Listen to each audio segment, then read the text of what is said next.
오늘 제가 우리 지난 가족 수련회 조윤태 목사님 설교 중에 또 한 부분을 요약하고 또 발주해서 요약 말씀을 드리고자 합니다. 예수님께서 메시아로서의 공생애를 시작하시는 것이 세례 요한에게 세례를 받으시는 것과 또 사단에게 시험 받으시는 이 두 가지로 시작을 하셨습니다. 오늘 특별히 예수님께서 사탄에게 시험 받으신 것에 대한 말씀의 말씀을 생각을 하고자 합니다. 세 가지 내용의 시험이라는 우리가 잘 알고 있죠. 돌로 떡을 만들어라, 성전 꼭대기에서 뛰어내려라, 그리고 내게 절하면 이 세상 모든 영광을 내게 주겠다 하는 이 세 가지 시험. 그러나 우리가 먼저 알 것은 예수님께서 시험 받으신 것은 사탄에게 끌려서 시험 받으신 것이 아니고 예수님이 스스로 시험 받으셨다고 말했습니다. 1절에 보면 예수님께서 40일을 금식하신 후에 성령에 이끌려 마귀에게 시험을 받으러 스스로 광야로 가셨다고 했습니다. 적극적으로 시험을 받으러 가셨다. 시험을 사실은 이기기 위해서 가셨다 하는 말씀입니다. 여기 좀 중요한 것은 예수님께서 사탄과의 시험이라는 과정을 통과하심으로 말미암아 승리를 하기를 원하셨고, 이 사탄과 마귀와 사탄 또 예수님과의 이 마지막 싸움은 십자가에서 이루어졌죠. 그래서 이 광야에서 시험 받으시는 것부터 시작해서 십자가의 승리까지 예수님은 처음부터 끝까지 사탄과 마귀와의 싸움에서 승리하신 분이시다 하는 것을 오늘 시험 받으시는 장면의 내용을 그런 관점에서 보는 것이 좋겠습니다. 오늘 또 한 가지 더 생각해 둘 것은 사탄이 예수님을 어떻게든 이기기 위해서 시험 문제 세 가지를 지금 가져온 거 아닙니까? 그죠? 굉장히 어려운 시험 문제일 겁니다. 이 세 가지가 도대체 뭐가 그렇게 어려웠길래 고르고 골라서 사탄이 예수님에게 이렇게 시험을 했는가? 오늘 이 사탄의 세 가지 시험은 그냥 뭐 아무거나 생각하다가 하나 내놓은 것이 아니라 어떤 계획을 가지고 역사적 사건을 가지고 한 시험이다. 무슨 말이냐면 예수님 당시로부터 1500년 전에 이스라엘 백성들이 출애굽 이후에 광야 40년 생활할 동안에 경험하였던 그 시험, 사탄이 그때 써먹어서 이겼던 시험 문제를 다시 예수님께 가져왔다 하는 것입니다. 오늘 본문에도 보니까 광야라 그랬고 또 40일을 금식하셨다 하는 말들은 광야 40년 이스라엘 백성들의 이 광야 생활을 염두에 둔 표현이고, 또 그들이 그 사탄의 시험에 실패했던 것을 예수님이 다시 만회하려 하신다 하는 의미도 포함이 되어 있겠습니다. 세 번째 생각할 것은 오늘 이 세 가지 사탄의 시험, 마귀의 시험의 의미가 무엇일까? 그 세 가지 시험의 본질, 그 동기, 또 이걸 통해서 예수님에게 무엇을 하기 위해서 그 목적이 무엇일까? 그걸 알기 위해서 마귀가 사용했던 이 표현, 네가 만일 하나님의 아들이거든, 이 단어, 이 표현에서 이 사탄의 예수님을 향한 시험의 본질을 찾아볼 수가 있겠습니다. 첫 번째, 이 말의 의미는 네가 하나님의 아들임을 증명해보라 하는 아주 수준 낮은 종류의 시험이라고 할 수가 있습니다. 돌로 떡을 만들고 성전 꼭대기에서 뛰어내렸는데 발이 땅에 부딪히지 않는 이런 신비한 기적들을 통해서 당신이 하나님의 아들이라는 것을 세상 사람들에게 한번 증명을 해 보여라. 그렇게 지금 시험을 한 것입니다.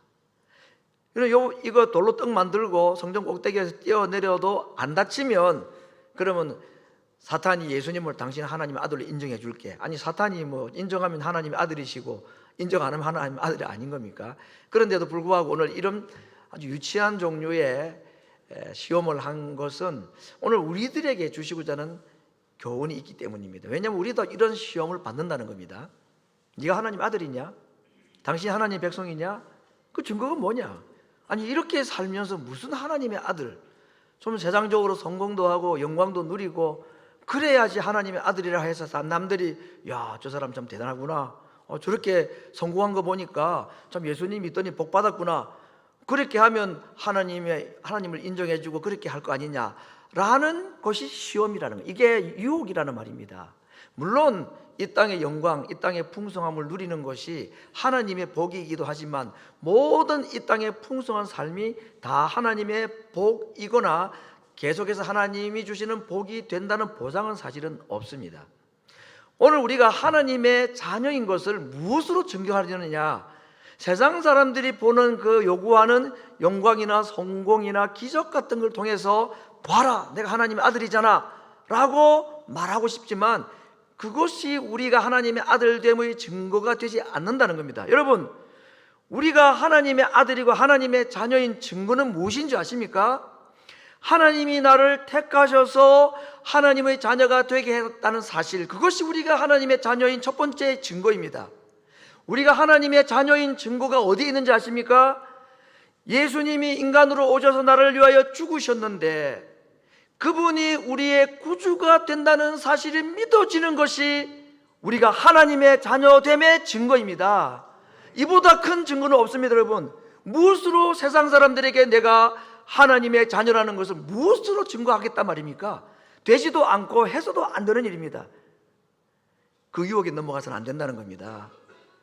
사실은 내 영광을 추구하는 마음에서 다 하나님의 영광, 하나님의 자녀됨의 증거를 보여달라고 얘기하는 것은 다 사실은 스스로 나를 거짓으로 속이는 것이고, 오늘 이 사탄의 시험에 우리가 사실은 넘어간 것과 다를 바가 없다 하는 겁니다.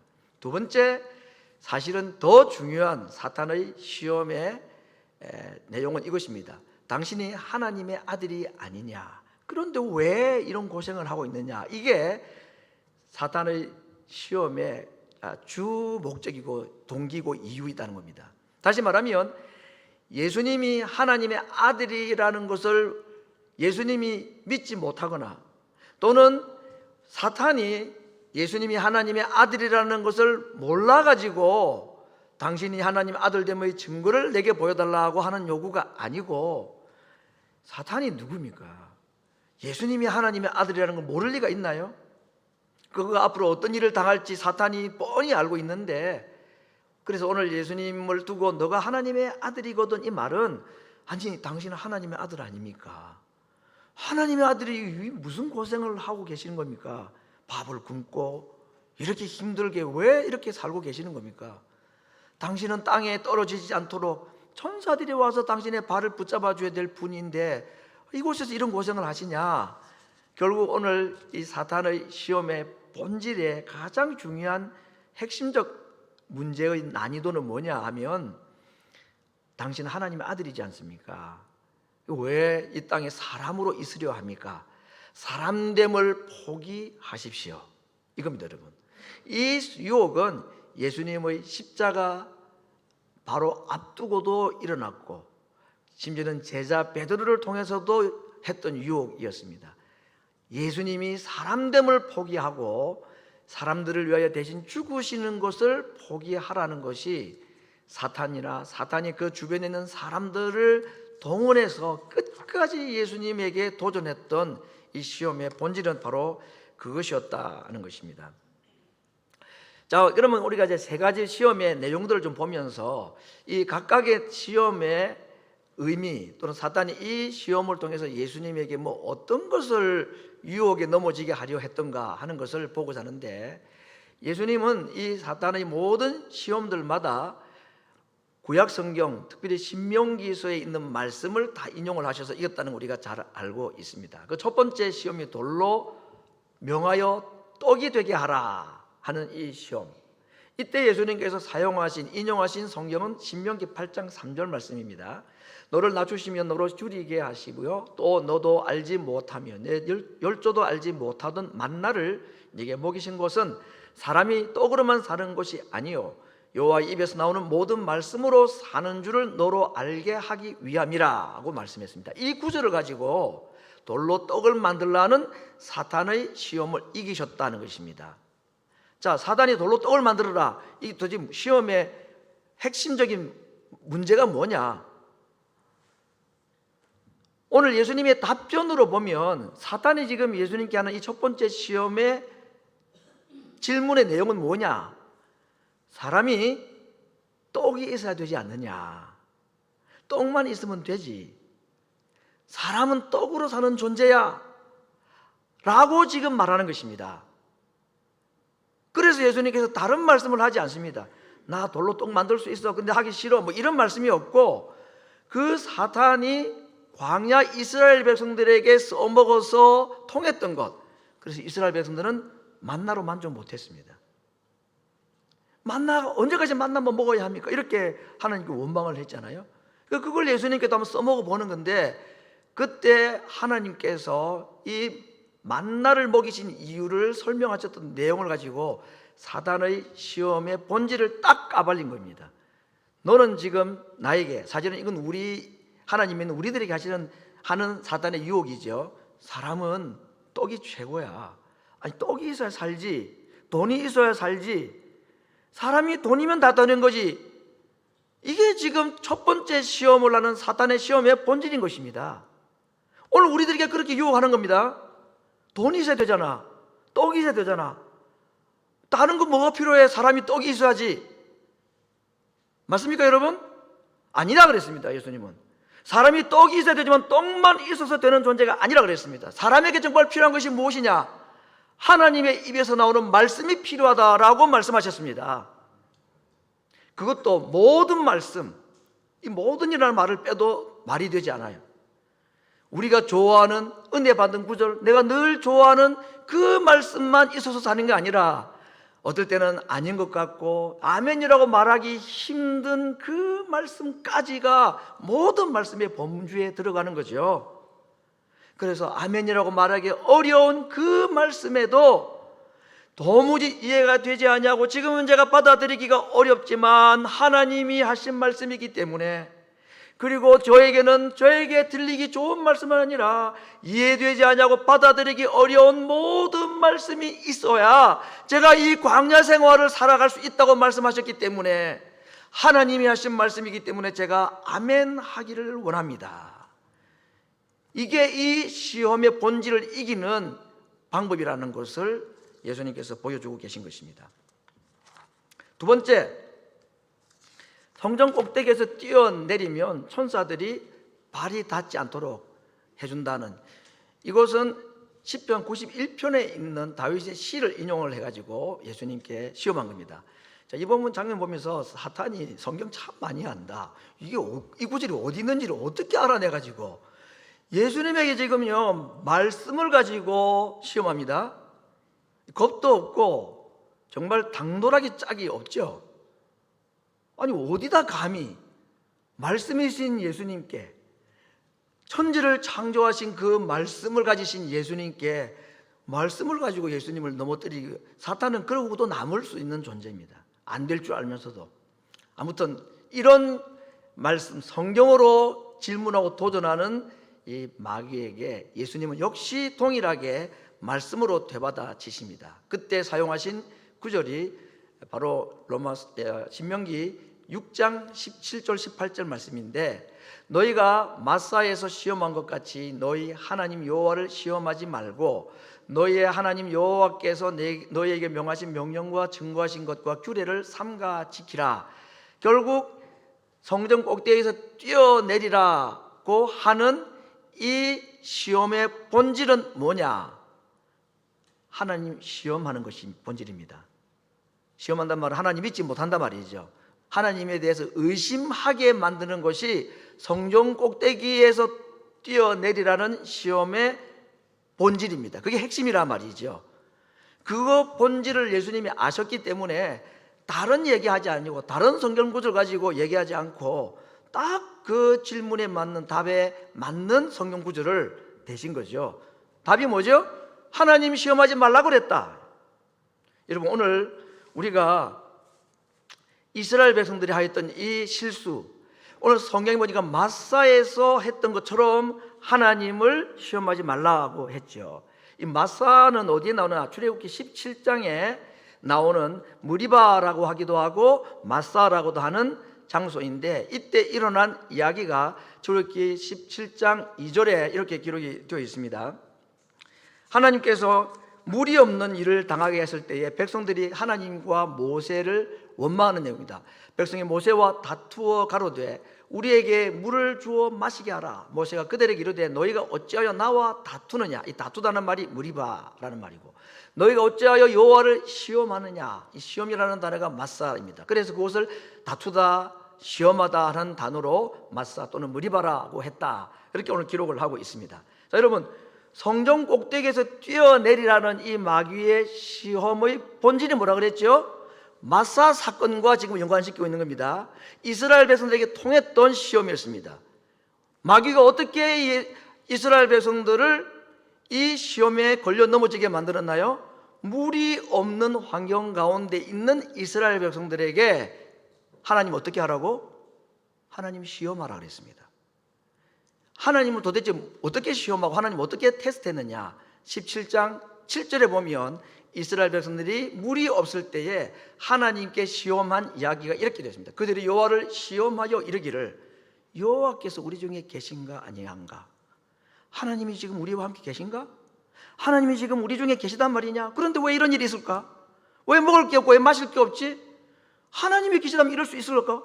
지금 그렇게 의심하고 하나님을 테스트했다라고 말합니다. 여러분, 하나님은 아무리 사랑이 많으시지만 우리가 절대로 하지 말아야 될 것이 있는데, 하나님을 의심하거나 하나님을 시험하는 것은 절대로 해서는 안 될 일이라는 겁니다. 하나님은 그걸 우리에게 허용하지 않으셨습니다. 하나님은 아무에게도 테스트 받고 시험을 받지 않는 분이라고 말했습니다. 그런데 자기 백성 이스라엘에게 하나님이 테스트를 받고 있는 겁니다. 하나님 살아 계신가? 하나님이 지금 우리와 함께 계시다는 말을 믿어도 되는 건가? 라고 말했는데 이게 엄청난 죄악이었다는 겁니다. 그 이스라엘을 넘어뜨렸던 시험 문제를 다시 예수님께 다시 가져온 거란 말이죠. 그래서 예수님이 그 출제의 의도가 무엇인지를 정확히 하셨기 때문에 이 구절을 그대로 인용하셨다는 겁니다. 하나님 시험하는 것 하나님께서 원치 않으시는 것입니다. 이게 우리의 이야기라 그랬죠. 예수님 시험 이야기는 다 우리가 받을 시험에 대한 것을 예형으로 하신 거지요. 자, 믿는 우리들이 이 땅을 살아가면서 당하는 많은 어려움들 가운데서 정말 하나님께 하지 말아야 될 잘못된 우리의 실수들, 그 중에 하나가 뭐냐? 하나님이 정말 살아계신가? 하나님이 이래도 나와 함께 계신가? 하고 의심하는 것, 그 하나님이 굉장히 싫어하시고 섭섭해 하신다고 말씀하신 것입니다. 이스라엘 백성들이 왜 지금 하나님이 계시지 않는 거 아닌가라고 의심을 하고 하나님께 시험을 했다고 그랬죠? 뭐가 없어가지고? 물이 없었어. 이게 여러분 그들의 현실이고 오늘 우리들의 현실입니다. 물 없으니까 하나님도 없다라고 말하고자 하는 거, 이 말이나 되는 얘기입니까 여러분? 먹을 양식 몇 끼 못 먹었다고, 물 좀 못 마셨다고, 내가 원하는 것 없다고, 남들 다 가지고 있는데 나는 왜 없습니까? 그래서 하나님도 없습니다. 어떻게 이렇게 말할 수 있냐는 겁니다. 그러나 우리는 그렇게 하나님을 시험하고 하나님을 그렇게 대하고 있더라는 겁니다. 우리 인생들이 이 땅에서 구원받았고 홍해를 건넌 지 3일 만에 물 불평하고 타령했던 그 이스라엘 백성들과 같이 하나님께서 지금까지 우리에게 베푸르신 은혜와 인도하심이 크고 놀라움에도 불구하고 돌아왔으면 이거 없다, 돌아왔으면 저거 없다, 남하고 비교하면서 하나님 계시지 않는 거 아니냐, 하나님 정말 살아계시다면 이럴 수 있느냐라고 말하기를 너무나 쉽게 잘하는 우리들을 보시고 그 시험을 이기게 하기 위해서 예수님이 우리를 대신해서 지금 그 시험을 통과하고 계신 것입니다. 그분이 뭐가 답답해서 시험을 받으셔야 합니까? 그분이 뭐가 부족해서 시험을 받아야 됩니까? 사탄에게 시험 받으실 분입니까? 근데 받아주셨습니다. 왜? 우리가 그런 어려움 당할 때 시험 당할 것을 아셨기 때문에 그때 이기도록 하기 위해서 사탄을 이겨주신 겁니다.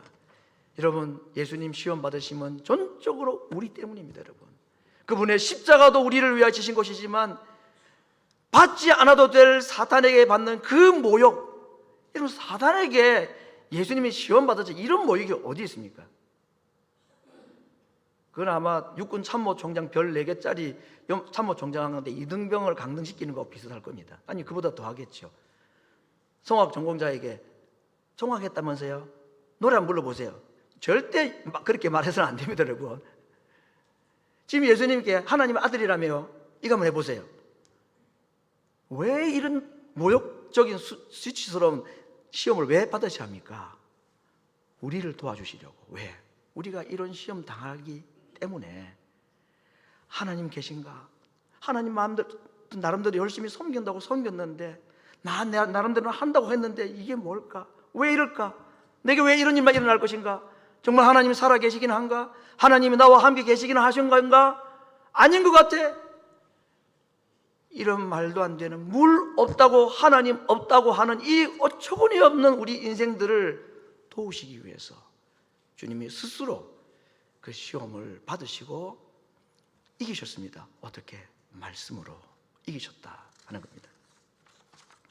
세 번째, 마지막 시험은 뭐죠? 성전 꼭대기에서 뛰어내리면 천사가 와서 그 발이 땅에 부딪히지 않도록 한다. 성전 꼭대기가 아주 높겠지, 아주. 그런데 예수님께서 이 시험도 거부하셨습니다. 사탄아, 내 뒤로 물러가라. 주 너의 하나님을 시험하지 말라 하는 말씀으로. 그럼 이 말씀은 신명기에서 어디에 있는 말씀인가? 6장 13절에 내 하나님 여호와를 경외하기를, 내 하나님 여호와를 경외하며 섬기며 그 이름으로 맹세할 것이라. 하나님을 경외하고 하나님을 섬기라 하는 이 신명기 6장 13절 말씀을 가지고 내게 절하면 내 세상 영광을 다 주겠다는 이 사탄의 유혹 또는 시험을 대적하셨다, 이렇게 지금 말씀하고 있습니다. 그런데 여러분, 이 신명기 6장 13절이 어떤 말씀을 하다가 나왔는지 제가 다 기록을 안 했, 너무 길어서 기록은 안 했는데 10절에서 12절 말씀을 보면 오늘 13절의 말씀이 무슨 말씀인지 이해가 됩니다. 제가 읽어드리겠습니다.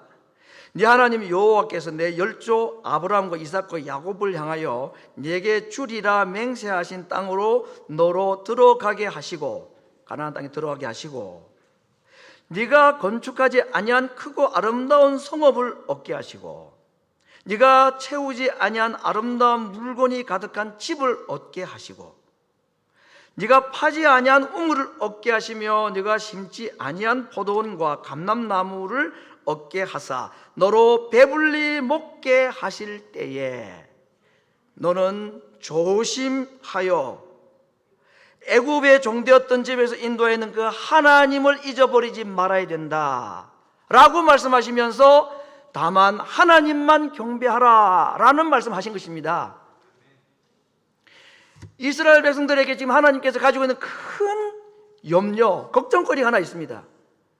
어떻게 하면 광야 40년을 잘 통과할 것인가가 아니고, 어떻게 해서 이제 40년 광야 생활을 끝나고 나면 이들이 가나안에 들어갈 수밖에 없죠. 하나님의 약속이니까. 그런데 그렇게 들어갔을 때에 그들이 짓지 아니하는 든든한 성읍에서 살게 하고, 그들이 짓지 아니하는 집에서 살게 하고, 그들이 파지 아니하는 우물을 마시게 하고, 그들이 심지 아니한 과일나무의 열매를 먹게 하실 것인데, 그렇게 해서 풍성함을 누리게 될 때에 하나님을 잊어버릴까 봐 걱정이라 그랬습니다. 내가 했다, 내 손으로 수고해서 내가 얻었다라고 말할까 하나님이 심히 염려하고 걱정하고 계신 것입니다. 지금 누구 보고 이 염려하고 계시는 거죠? 우리에게 하시는 그 걱정입니다. 정말 힘들고 어려울 때에, 광야와 같은 삶을 살 때에 하나님 없이는 안 된다고 하나님을 의지하고 울고불고 기도하고, 그렇게 해서 하나님이 주시는 은혜가 있고 복이 있었는데, 그렇게 해서 이렇게 저렇게 성공하고 자식도 잘 되고 이제 좀 살만하니까 이스라엘 백성들이 했던 그 실수를 동일하게 우리도 범할 수 있다고 지금 경고하시는 거죠. 뭐라고? 하나님 잊어버릴까 봐. 하나님, 저는 절대 그러지 않습니다. 천만에요. 다 전과자들입니다. 다 그렇게 생각하며 살아왔던 우리들입니다. 어쩌면 이렇게 말할지 모르겠네요. 안 믿는 사람들이나 교회를 다닌다 할지라도 정말 이런 믿음이 없는 사람들은, 아니 그거 내가 수고해가지고 다 해놓은 일인데 내가 얼마나 밤잠 설정하며 하루 2시간 3시간 2잡 3잡 뛰면서 내가 만들어놓은 내 영광인데 이게 뭐 내가 한 것이지, 물론 하나님이 좀 도와주신 게 있겠지만 이건 내가 다 한 것이지, 이게 뭐 다 하나님 하신 일이라고, 너무한 거 아니냐, 내 노력도 인정하지 않는 말이냐 라고 혹시라도 생각하신다면 오늘 우리는 사탄의 시험에 넘어진 자들입니다. 왜 그렇죠? 그렇게 투잡 쓰리잡 뛸 수 있는 건강은 누가 주신 겁니까? 그 일할 수 있는 일터는 누가 주신 겁니까? 가정에 우환이 없어서 그래도 내가 일에 열심히 봉사할 수 있게 된 것 누가 주신 기회입니까? 다 하나님의 은혜 아닙니까? 어디 하나님이 안 주신 게 어디 있다고? 내가 수고했는데 하나님이 조금 도와주시긴 했지만 다 내가 한 겁니다라고 어떻게 그렇게 말하냐는 얘기입니다. 이게 오늘날 이스라엘 백성들이 당하였던 시험, 예수님이 당하였던 이 세 번째 시험과 같은 것이 우리에게도 있다는 겁니다. 그래서 사탄이 우리에게 금덩어리를 싸들고 와서 우리에게 요구합니다. 딱 하나만 하면 다 줄게. 나를 섬겨. 하나님 조금 뒤로 하고 이것부터 먼저 하면 내가 다 줄게. 여러분, 눈 한 번만 질끈 감으면 1억 천금이 들어올 수 있는 때에 눈을 감으면 안 됩니다.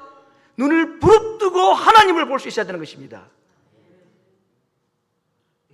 지금까지 살아온 것이 하나님의 은혜가 아니면 내가 어떻게 살아왔는지를 잊어버리는 순간 우리는 내가 한 집이라고, 내가 지은 집이라고 자부심으로 시험에 넘어질 수밖에 없는 연약한 존재들인 겁니다. 그런 점에서는 배고픈 목마른 광야가 훨씬 안전하죠. 적어도 하나님을 부인하지는 않으니까, 하나님을 떠나지는 않으니까. 그러나 짓지 아니하는 집, 심지 않은 포도나무의 열매를 먹기 시작할 때에 이스라엘 백성들은 내가 있다고 다 넘어졌습니다.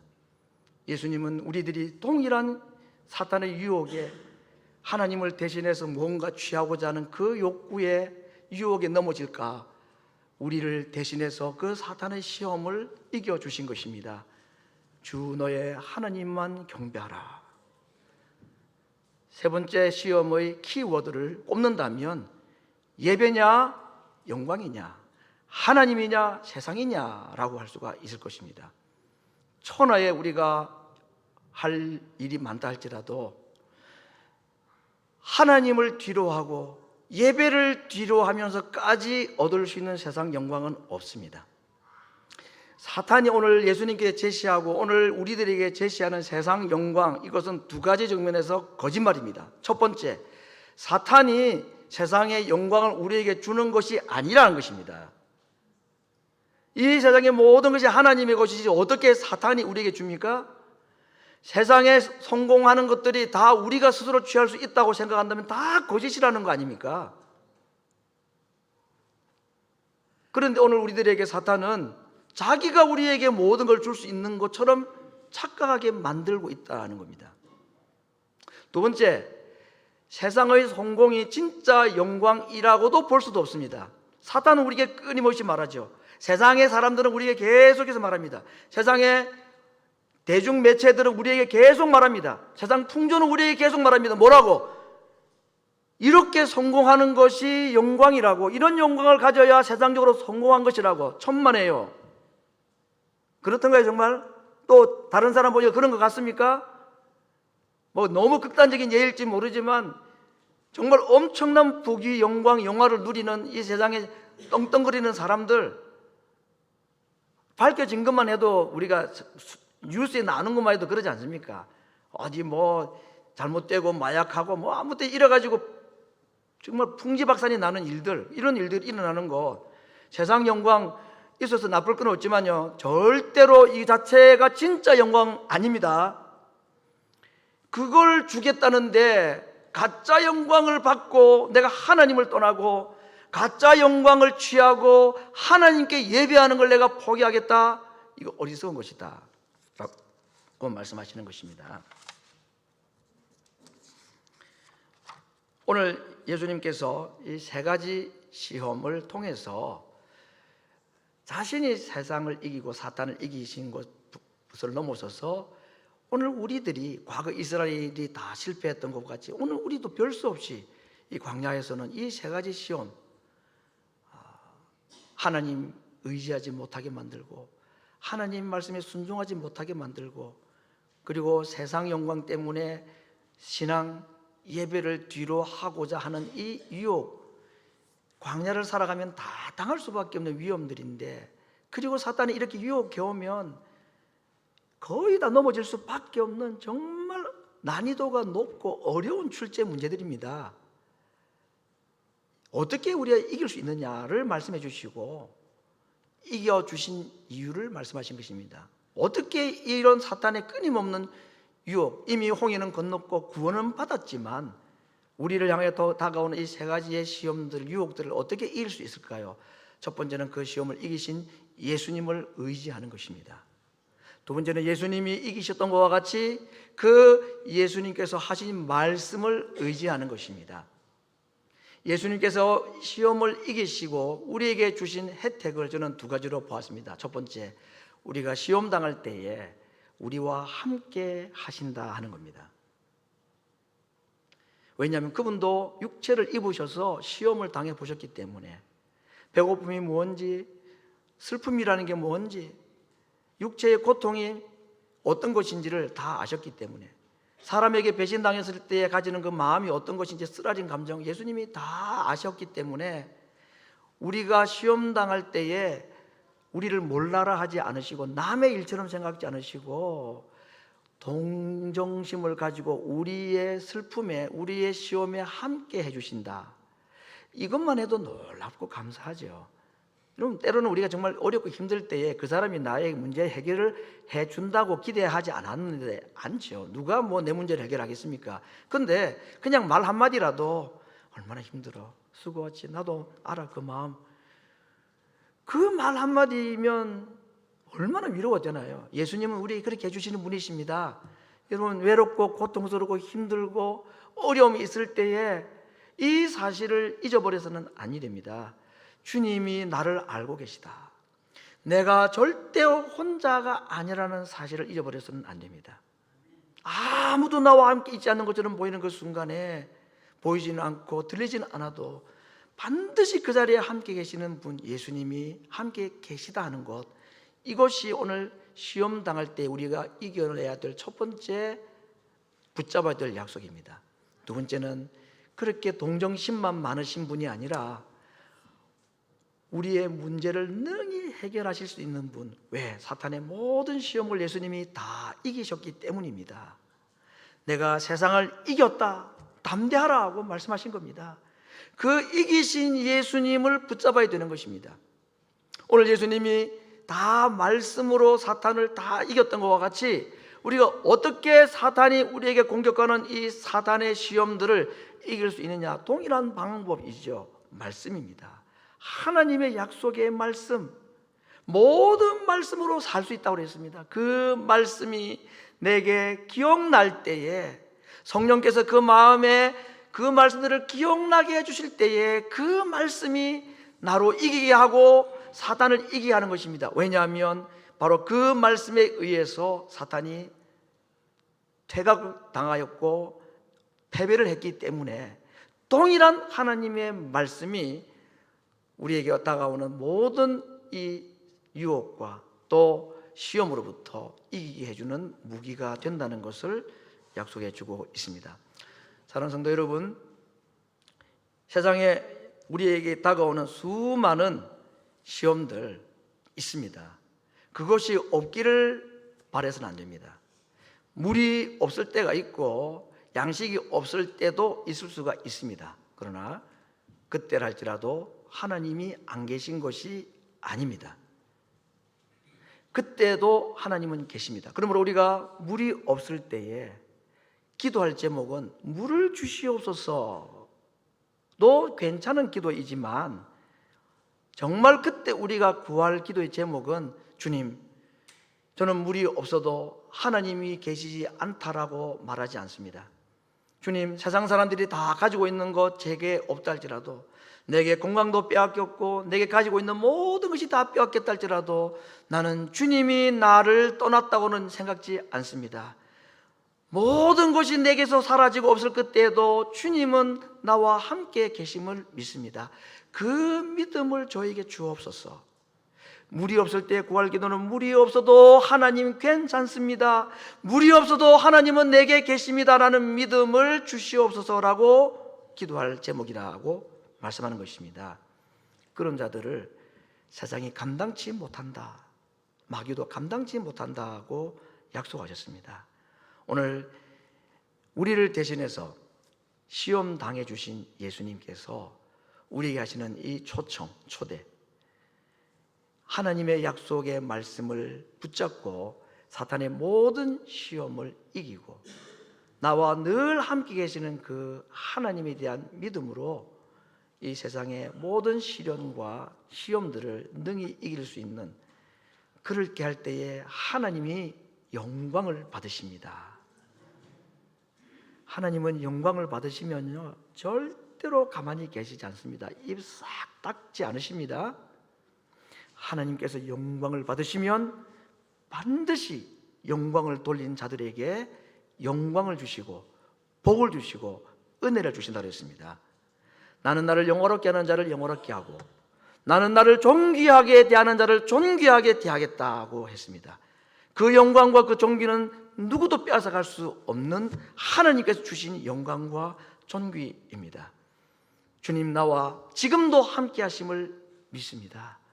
그 믿음으로 하나님을 영화롭게 하고 그 하나님을 존귀하게 하는 자들 되어서 하나님께서 베푸시는 영광과 존귀로 관 쓰시는 주의 백성들 되기를 말씀으로 축원합니다. 믿지 않고 기도하겠습니다.